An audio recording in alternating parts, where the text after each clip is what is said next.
Today, the truth about the attempted Donald Trump assassination on Saturday. Michael McLean, brassballsvideos.com.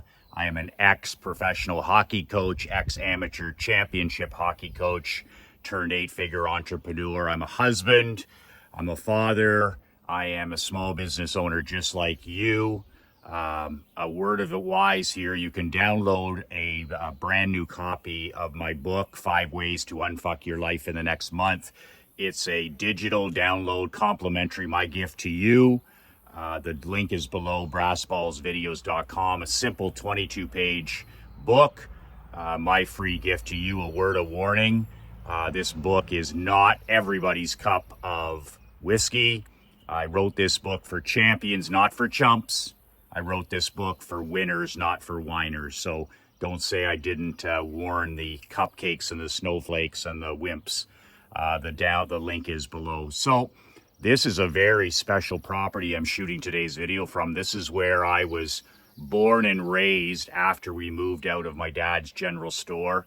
The general store is across the street where I lived from age 0 to 5.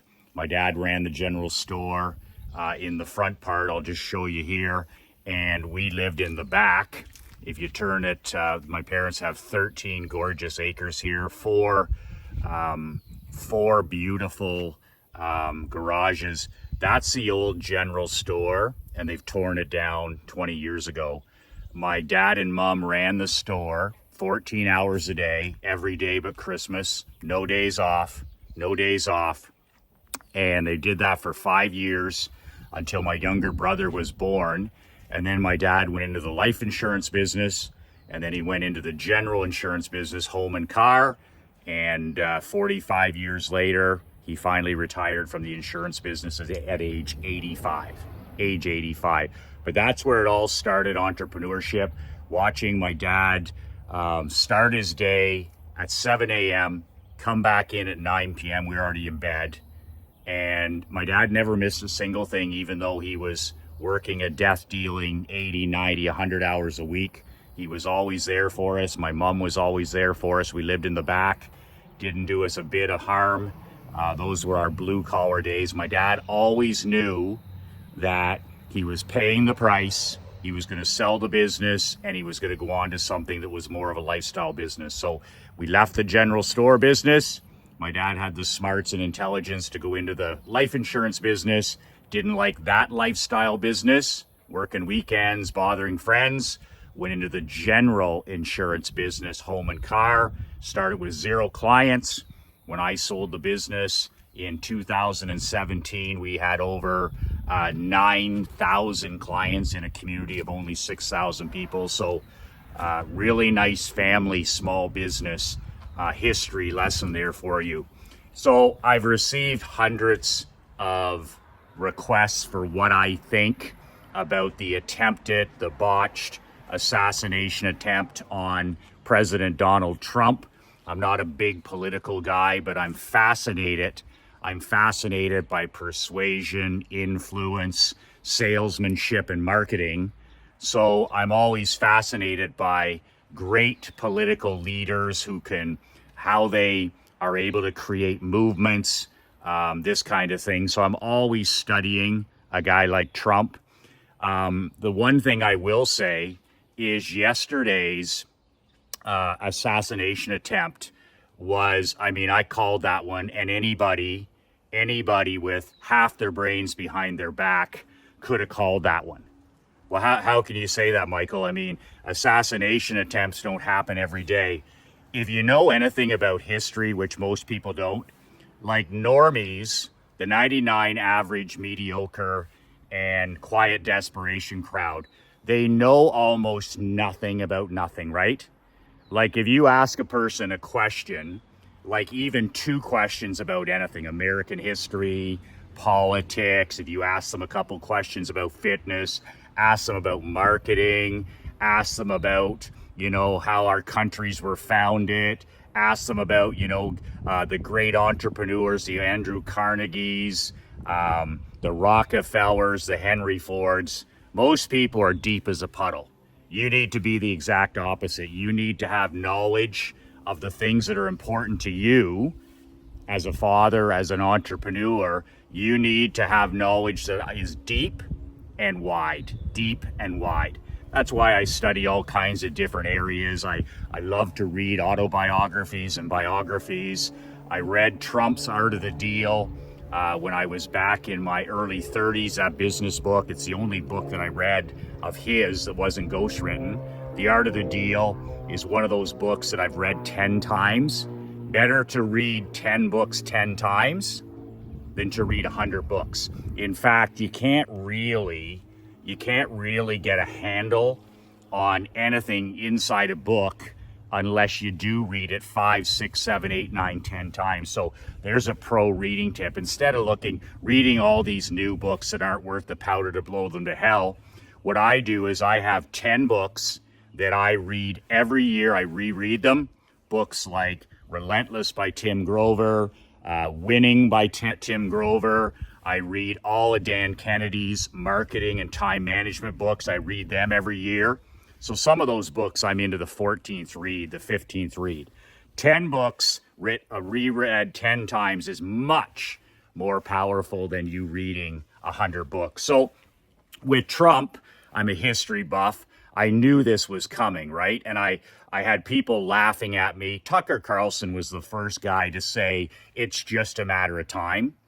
And Carlson is a guy who knows what he's talking about. He does his research. He talks to a lot of important people. But he was the guy who called his shot here. And nobody's going to give Carlson credit, but he said it's just a matter of time until there's an attempt on Trump's life. And I agreed 200%. And I had the same response. Like, I don't talk to people about politics, but even my close inner circle of allies, they're like, why would you think that? Why would you think that? Because nobody has any reference. When I talk about Ronald Reagan, the attempt on his life, when I talk about, JFK's assassination, Malcolm X, all of these assassination attempts, people don't have any history on it. They're like, really? So the three things were in play, and this is what Tucker Carlson said, and it's what I was basing my observation on. It was a prediction. It wouldn't have necessarily been true, but when I heard about this last night, I was sitting on the end of the dock and I came in and I was just going to watch a little bit of, I'm watching a documentary on different sports athletes, the greats. So I was going to watch about half an hour of a documentary when I heard that there had been an attempt on Trump's life. So the three things were in play that made this predictable for anybody. So number one, when there's some leader or some person that Goliath, and I'll call big government, big pharma, big agriculture, big brother, let's just call big brother. I call big government, I call the elites that do not wish us well, the handful of super powerful elites that could care less about our country, could care less about you and me. I call them Goliath, okay? So when there's a person that is a threat to Goliath, and in the past that was President Reagan, in the past that was JFK, there's always a handful of Goliaths in history. They don't come around very often. And regardless of what you support politically, I couldn't care less. These people, these Davids that are becoming Goliaths, they're a threat to big government. They're a threat to the whole deal that's going on. And Trump is one such man. I mean, they never thought for a second, Goliath never thought for a second that this guy would ever win the White House. So when Trump won the White House in 2016, they thought he would be gone, and he wasn't. And as you know, he raised hell, right? He raised hell for 4 years. And he made a lot of people that follow the money, right? Make your people whose livelihoods, things like drain the swamp and get rid of all, like he made a lot of people that make their living through the government very uncomfortable for those 4 years. So they want to make sure that this does not happen again. So what has happened to Trump over the last, I don't know, ever since he put his name in the political game since 2014 or 15, I'm not exactly sure, is the first thing they do, the first thing Goliath does with a person who's a potential threat is they will censor that person. And the way they censor that person now is very easy. They're all in bed with the corrupt and evil big tech, right? So they're in bed, these elite establishment people. They're in bed with Zuckerberg, they're in bed with Apple, they're in bed with also anti-social media, corrupt and evil to the core. And those guys, they're always for sale, right? So what happened with Trump? Well, they said, okay, we're going to silence this guy. And it's very easy to do with corrupt, bought and paid for media. In the old days, there was the magazines and the newspapers and the TV stations who actually had some integrity. They actually were real journalists, and there actually was some fair and balanced reporting. Those days are long gone. This is why people cannot stand mainstream media, because they know they can't trust anything that's said. None of it is truthful. None of it. And this is why, you know, the CNNs of the world and the talking heads, people despise them. They hate them. They simply do not believe in these so-called medias. There's no journalism. There's a journalism crisis.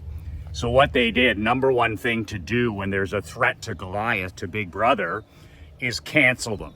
Okay, all you have to do is cancel the person. So what did they do to Trump? They kicked him off Twitter, they kicked him off Instagram, they kicked him off Facebook, they kicked him off YouTube, they kicked him off all of those platforms where he's dominating, where he can literally put his thoughts out there, whether we agree with them or not. Those platforms are not freedom of speech. They're the exact opposite.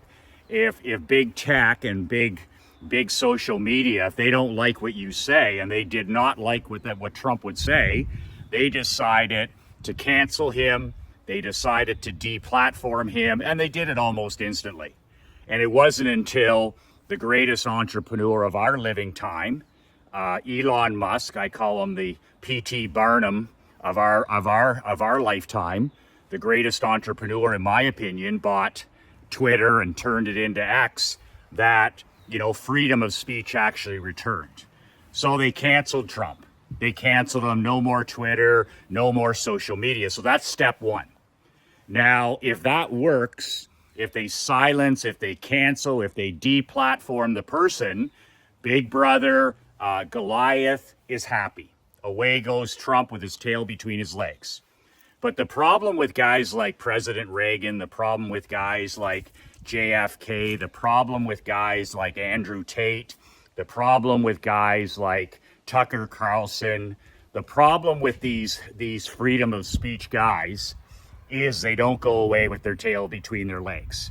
And that really, really, really pisses off Goliath. That really pisses off the elites, because these guys are not sheep. They're not going to step in line. They think for themselves, and they're not going to be good little soldiers. These guys are fucking lions, not sheep.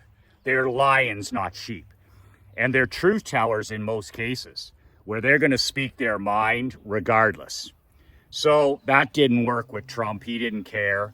The second thing they try to do in history, and you saw this with Andrew Tate, you know, that's a reference that's more modern to people here that don't have any reference of history. They deplatformed Tate. They said, you know, we're going to take your platforms away. And it's their own fucking fault, by the way. Like, I don't have any sympathy for Trump. I don't have any sympathy for Andrew Tate. I don't have any sympathy for Michael McLean. If I think that I own a platform, I'm making the biggest mistake an entrepreneur could ever make. Are you kidding me? They own those platforms, and they can kick off whoever the hell you want. So that's why I don't participate in anti-social media. I host these videos on YouTube, but I build my mailing list and my email list, because then I own that media. They can't take my email list. They can't take my mailing list. They can't take my fax list. So that's really important. So when these guys get kicked off, they shouldn't be surprised. If you're building anything on anti-social media, You need to build it in such a way that it gets the people off of there into your media, which would be your email list or your mailing list. And that's what I do every day. So just understand, you don't own the platform and they can do whatever they want. And Goliath and big tech will do what they want. So Tate was deplatformed as well. But then the next thing you know, right, with Tate, all of a sudden, and this is in a completely different country, they go in and arrest him, right? And him and his brother, and they just throw them in prison. And there's no explanation really, right? And this is the scary stuff. This is the anti-freedom stuff that can keep a person awake at night. It's like, if they can do that to that guy, whether you like that guy or whether you loathe that guy, it's just like, how can they do that? How can they just imprison a person without any charges? And Tate and his brother were in there, I don't know, for a month or two in this maximum security dungeon. And that's part two. So that's the second part. When Trump, they did the same thing. Like the state of New York and the district attorney, these people ran on the campaign that we're going to get Trump. There's no shame. There's no shame with the elites. There's no shame with Goliath. There's no shame with the lefties. It's like, I'm running as district attorney. I'm running as governor to get Trump. Could you imagine if the ball was on the other side of the court, and you know, some capitalist said that, or some, you know, conservative or some Republican said that, or some libertarian said that? I'm out to get Biden, or I'm out to get Clinton. Like, it's just, the hypocrisy is unbelievable. So what happened with Trump was the same thing that happened with Tate, where all of a sudden they charge and eventually convict Donald Trump. And I mean, if you want to get somebody, you can get somebody. That's just the way it is. But all of it, like for what he's done, I mean, this is the guy who built the New York skyline. This is the guy who built the New York skyline. And they went and they got him, and he was charged, and that was a kangaroo court. I don't care what you believe politically. That's a scary situation. If you live in New York, or you have anything to do with the state of New York, you need to run. You need to get your house in order and get the hell out of there. Because where they can take any man or woman and they can literally freeze your assets, they can threaten to charge you, then, you know, kangaroo court convict you, where people have publicly said, I'm here to get Trump. Then, I mean, and he's a guy who used to be a celebrity in New York. He used to be Mr. New York, and not anymore. I mean, he's the most unwelcome guy there. So he's facing jail, potential jail. So that's part two. So you cancel, you deplatform, you silence, you censor. That's number one, censor. If that doesn't work, you do it like they did to Tate. You do it to Trump. And it's justified with all the hate against these guys, right? Andrew Tate deserves to be in jail. Donald Trump deserves to be in jail. And if you ask these people, if you question them, even two questions, like, how so? Well, I don't like him, or he did this. And I'm like, how so? And they're deep as a puddle, right? Dumb as dirt, as my grandfather would say. So you censor the person, you jail the person, and then if that doesn't scare them, which it didn't with Tate and his brother, and it didn't with Trump, he's like, I'll fight all these charges, and it backfired on the powers to be. So all the Trump court stuff, it backfired, right? It backfired on the Democrats. It backfired on Goliath because it made him more popular. I mean, it was Wild West stuff where the guy who's the cowboy, all of a sudden it didn't work like it was supposed to. His approval rating and his popularity continued to climb. And that's because he positioned it as me against Goliath, me against Big Brother, me against the evil force. And he's so smart to do that. And then the other group is so dumb, they thought that, we'll put him in jail and nobody will vote for him. Well, that's not the way it goes. Often people love the villain. and they handed him that villain, that popular villain role, almost, but not completely, a Robin Hood role, where I stand up for the little guy, I stand up for America, I stand up for American values, I stand up for entrepreneurs, and man, they handed it right to him. So that didn't work. And he may or may not do time. I mean, the whole thing is a complete farce, an absolute complete farce, but I have to give him credit. It's worked to his advantage so far. Now, the third thing, and this is in history, you saw this with Reagan, you saw this with JFK, and you saw it with Trump on Saturday. And this is what Carlson was talking about. He says there's going to be an attempt on his life. They're going to try and kill this guy. They can't censor him. They can't throw him in jail soon enough. He's going to win. He's going to probably win. I mean, we're running a corpse. The Democrats are running a corpse, and they're too power hungry, too selfish. They're too dehumanized to even, say to the man, like his wife and his kids, like, could you imagine being so shallow, so power hungry, so desensitized from humanity that you wouldn't say, to your husband or your father or your friend, it's time to step aside? No. It's just all about the power. So Trump is running against a corpse, right?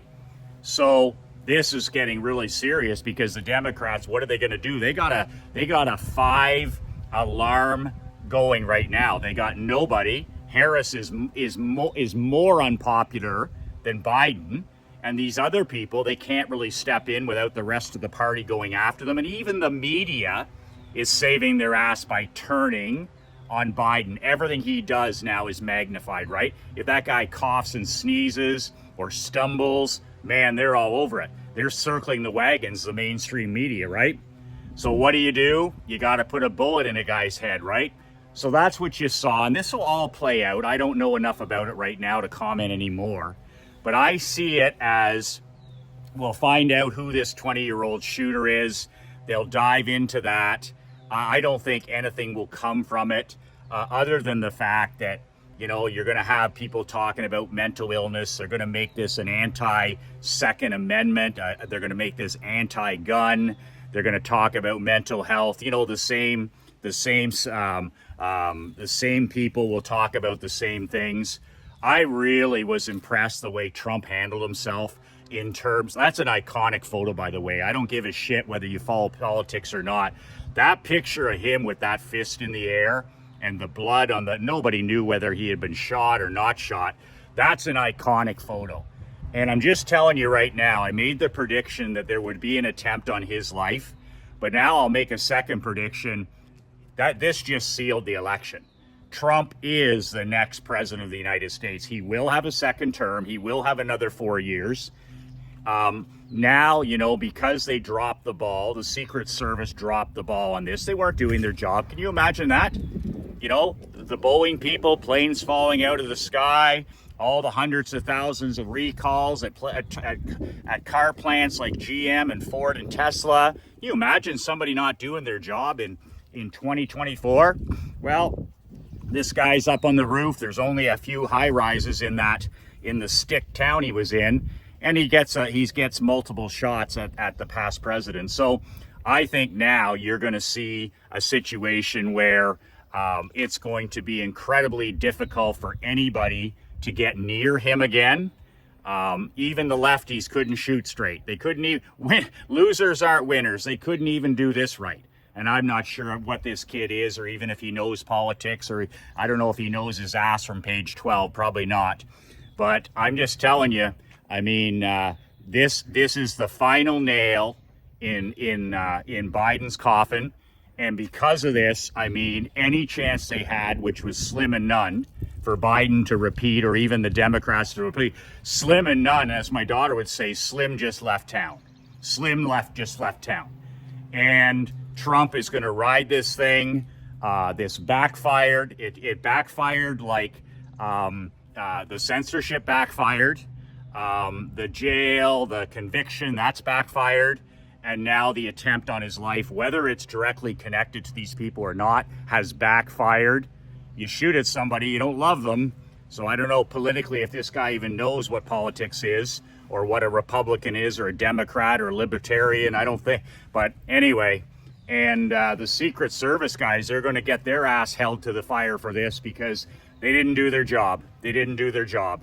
So it's amazing. Karma's a bitch, right? Is karma ever a bitch? You got a guy here who's, you know, he's put his life on hold. They've put this guy through more pain and embarrassment and torture and financial hardship. They've attacked his children. They've attacked his wife. They've attacked his family. And all the guy wanted to do was serve his country, whether you agree or disagree. But that's what you just saw in front of you. Carlson called it. I called it to a few allies, and oh, Michael, you're crazy. I said they've censored him. That's number one. They've thrown the criminal book at him. They're going to put him in jail. That's number two. And I said none of that worked. I said a bullet's coming his way, or he better get a food taste tester because something's about to happen. So no, I'm surprised that it happened, but I'm not shocked or alarmed. And I would not be so, well, I'm not surprised at all. But because he survived, because this guy can't even do this job properly, the guy can't shoot a rifle properly, Donald Trump is the next president of the United States. So get used to that, because they just handed him these 3 steps. If they didn't want him in the presidential, they didn't want him in the White House, they had a funny way of doing it, because boom, boom, boom, there's your next president of the United States. I don't have a dog in the game. I don't have a horse in this race. I'm a Canadian. I have enough problems up here with Justin Trudeau and his band of thieves and charlatans. I can only vote north of the border, so that's what I'll worry about. But those are my comments. The truth about what actually happened yesterday with the botched attempted assault of President Donald Trump, not the result that some of his haters we're looking for. So on a completely different note, I'm inviting 50 of my badass brothers, 50 plus in age, to join me in my new mastermind in August. If you want to be one of those guys, if you want to be one of those brothers, it's a money making and marketing mastermind, nothing loftier than that. $9.97 a month. Just write brass balls in the comments, brass balls. And I'll send you some details this upcoming week when I have some. And we're going to get started in August. And it's month to month, $997. I'm going to have 3 live events this year. I'm going to have an event in Florida in October. I'm going to have an event in Florida in February. And I'm going to have a live event in June next summer somewhere else, maybe up in the mountains somewhere. We'll make these experiences. All that's included, $997 a month. It's the only way you can get coaching and access to me this year. Maybe you're happy with the first half of your year. Maybe you're kicking ass and taking names. And if you are, good on you. We need more guys and gals kicking ass and taking names. If you're unhappy or you're dissatisfied or you plateaued like I did a few years ago, and you need to get around other elite men, iron sharpens iron. Iron sharpens iron. And instead of excuses, if you want results over the next 6 months, 12 months, this is maybe something you want to take a look at. I love getting around other elite, driven, and generous men. I live for coaching. This isn't work for me, this part of it. This is my obsession. This is my passion. I don't give a shit whether I'm coaching hockey, pickleball, tennis, marketing, or masterminds. I love coaching. This is my purpose. This is my calling. So I cannot wait to get going in August.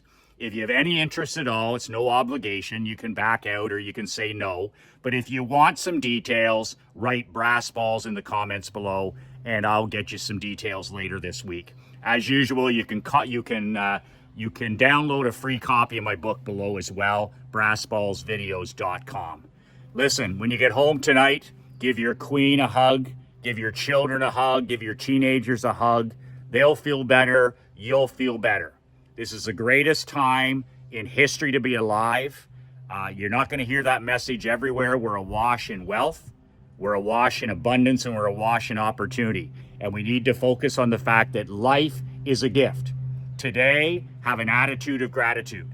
Instead of worrying about the White House or something beyond our control, focus on your house. Do that. If you'll do one thing for me, focus on your house.